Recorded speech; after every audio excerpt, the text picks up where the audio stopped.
জীবনে চলার পথে সবসময় সততা রাখো, তাহলে তোমার সাথে ভালো কিছুই ঘটবে। হ্যালো এভরিওয়ান, আসসালামু আলাইকুম। Welcome back to my another new blog. আমি আয়েশা। সবাই কেমন আছেন? আশা করি ভালো আছেন, সুস্থ আছেন। রাতেই ভেবেছিলাম যে সকালবেলায় উঠে একটু মর্নিং ওয়াক করব। তো আজকে সকালে উঠে মর্নিং ওয়াকে চলে গেছিলাম। বেশ ভোরে উঠেছিলাম আজকে। উঠেছিলাম 5:30টার সময়ই। তারপর ফ্রেশ হয়ে আসতে একটু টাইম লেগে গেছিলো।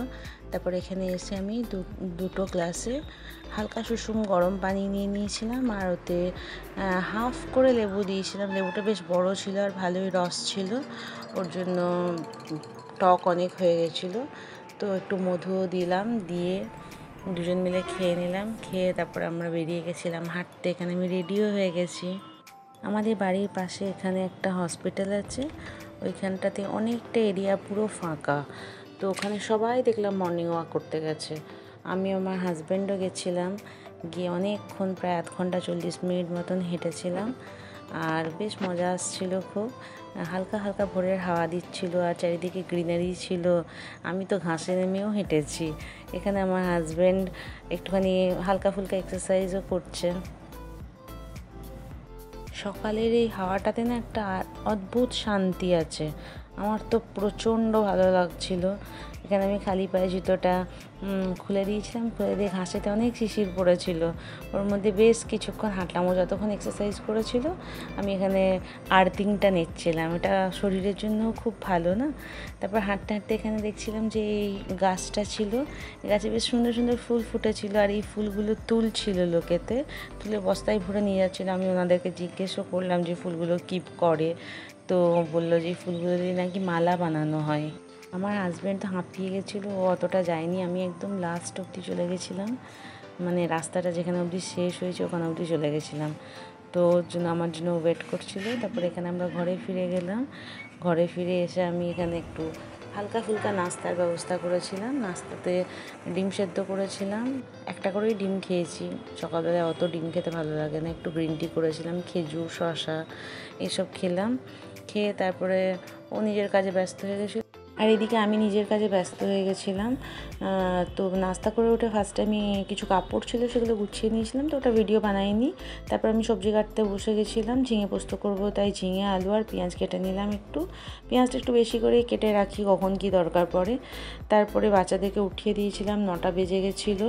তারপর আমি ওদের নাস্তাটা বানাতে চলে এলাম। আমরা তো নাস্তা করে নিয়েছি, তো ওদের জন্য চা আর ব্রেড টোস্টই বানিয়েছিলাম, কেন কি ওরা আর কিছু খাবে না বললো।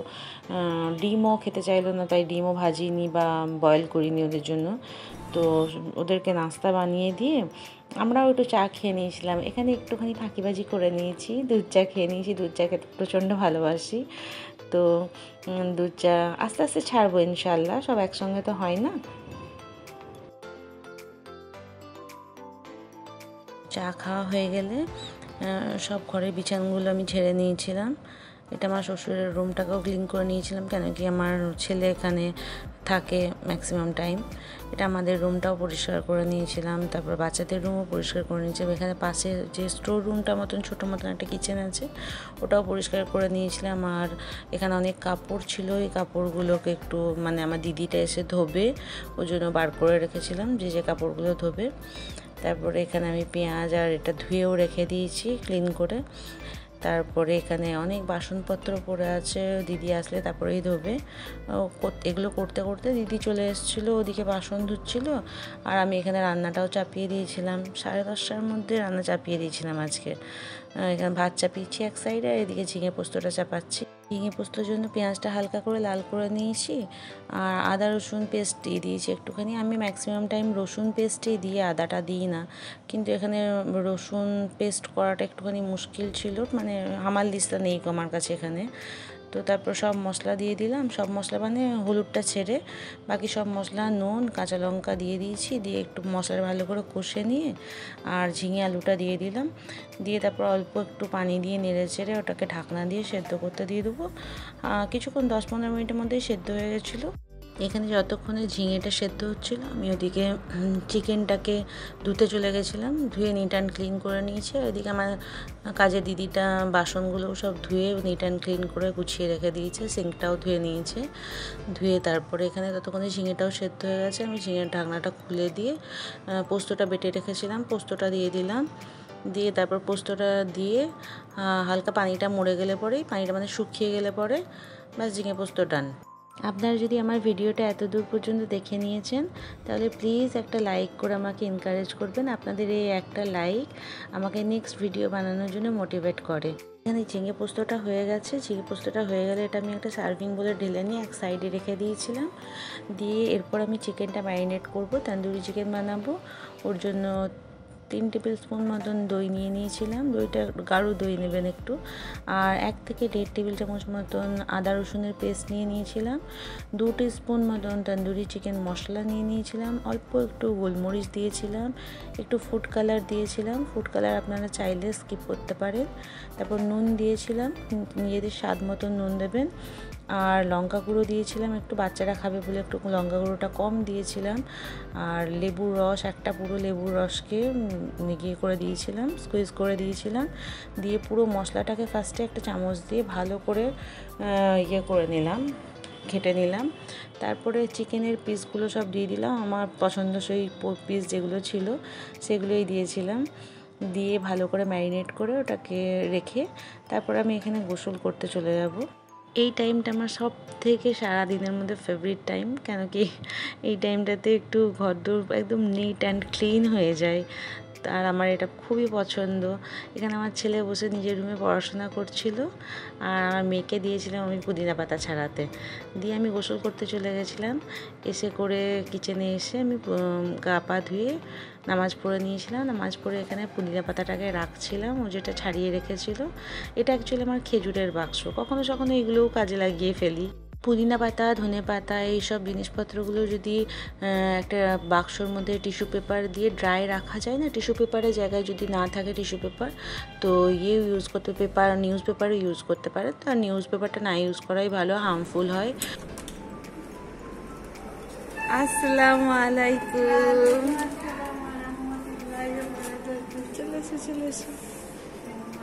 তারপরে আমি চিকেনটাকে করতে দিয়ে দিয়েছিলাম, তন্দুরি চিকেন সেঁকতে দিয়ে দিয়েছিলাম অল্প করে তেল দিয়ে। তারই মধ্যে আমার বোন আর বাচ্চারা সব চলে এসেছিলো, ওদেরকে ওয়েলকাম করে নিয়ে তারপর আমি আবার কন্টিনিউ করলাম। এদিকে ভাতটাও ফুটে গেছে, ভাতে আর একটু পানি দিয়েছি, পানি দিয়ে একটু নেড়ে দিলাম। এবারে হয়ে এসছে ভাত, এবার আমি ভাতটাকে কষিয়ে নেবো। আর এদিকে চিকেনটা এক সাইডে হচ্ছে, আমার বোন চলে এসেছিলো, ওই দেখছিল একটুখানি। আমি চারিদিকে আরও অ্যারেঞ্জমেন্টগুলো করছিলাম, আম কাটছিলাম, আরও জিনিসপত্র। ঝিঙে পোস্তটা অনেকক্ষণ আগে রান্না করেছিলাম, তো ওটা ঠান্ডা হয়ে গেছিলো, ওটাকে একটু গরম করলাম। তারপর এটাতে আমি একটু লেবু উপর দিয়ে নিংড়ে দিলাম, আর একটু গোলমরিচ দিয়েছিলাম, আর পেঁয়াজটাতে একটু হালকা বিট নুন দিয়েছিলাম। খুব মজা হয়েছিল, আপনারাও বানিয়ে খাবেন, বলবেন কমেন্টে কেমন হয়েছে। এখানে সব বাচ্চাদেরকে খেতে দিয়ে দিয়েছি, আমিও খেতে বসে গেছিলাম। দুপুরে খেয়ে একটু রেস্ট করে তারপর আমরা বিকেলবেলায় বেরিয়েছিলাম। বাচ্চাদের অনেক কটা বাচ্চা ছিল, আমার ভাইয়েরও একটা ছোটো মতন বাচ্চা, আমার বোনের 3টে বাচ্চা, আমার 2টো বাচ্চা, সব মিলিয়ে অনেক কটা বাচ্চা ছিল। তো সবারই জন্য একটুখানি ঘুরতে বেরিয়েছিলাম। তো মাঝ রাস্তাতে না খুব বৃষ্টি নেমে গেছিলো, দিয়ে বৃষ্টিতে ভিজেই মজা করেছি একটুখানি হালকা ফুলকা। প্রথমে অল্প অল্প পড়ছিল, তারপর একটু বেড়ে গেছিলো বৃষ্টিটা। খুব সুন্দর ছিল এরিয়াটা, বাচ্চাদের এনজয় করার মতন, কিন্তু বৃষ্টির চক্করে কেউ কিছু এনজয়ই করতে পারলো না। আসসালামু আলাইকুম।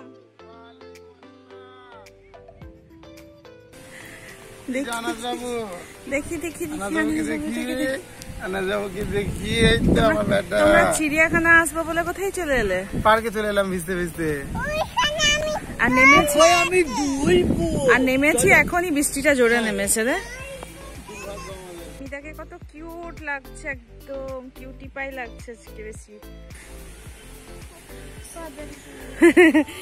পরে দেবো, কালকের ভিডিওই ছাড়া হয়নি এখনো। আমরা সবাই একটা বড় গাছের নিচে দাঁড়িয়েছিলাম, ওখানে অবশ্য বৃষ্টির আসছিল না সেটা। তারপরে এখানে আমি একটা দূর থেকে খুব সুন্দর গাছ দেখতে পেয়েছিলাম। তো সুমাইয়া বললো যে এটাকে কাঠগোলাপ বলে। এই গাছটা আমাদের স্কুলেও ছিল, আমরা যখন স্কুলে পড়তাম তখন স্কুলেও ছিল। আমি জানতাম যে এই ফুলটার স্মেল খুব সুন্দর হয়, কিন্তু এটার নাম কাঠগোলাপ ওটা আমি জানতাম না। খুবই সুন্দর দেখতে লাগছিল। এরপরে এখানে একটা সফেদা গাছ দেখতে পেয়েছিলাম আমি, অনেক কটা সফেদা লেগেও ছিল ওতে, কিন্তু কাঁচা ছিল, পাকেনি এখনও। এই টাইমটাতে বৃষ্টিটা খুব জোরে চলে এসেছিলো। আর সফেদা খেতে আমি প্রচণ্ড ভালোবাসি। আম লিচু তো আছেই মোস্ট ফেভারিটের তালিকায়, সফেদা খেতেও খুব ভালোবাসি। তখন তো তাও এনজয় করা যাচ্ছিলো হালকা হালকা টিপটিপ পানিতে, কিন্তু এরপর বৃষ্টিটা এত জোরে নেমে গেছিলো যে আর এখানে থাকা যাচ্ছিলো না। তো আমরা একটা শেডের নিচে চলে গেছিলাম, ওখানে বেশ কিছুক্ষণ ওয়েট করলাম, বৃষ্টিটা থামলো, তারপর আমরা বেরিয়ে গেলাম। আজকের ভিডিওটা এখানেই শেষ করছি। সবাই ভালো থাকবেন, সুস্থ থাকবেন, আমাদের জন্য দোয়া করবেন। দেখা হয়ে যাবে নেক্সট কোনো ভিডিওতে। আর ভিডিওর কোনো পার্ট ভালো লাগলে সাবস্ক্রাইব করে সাথে থাকবেন। আল্লাহ হাফিজ।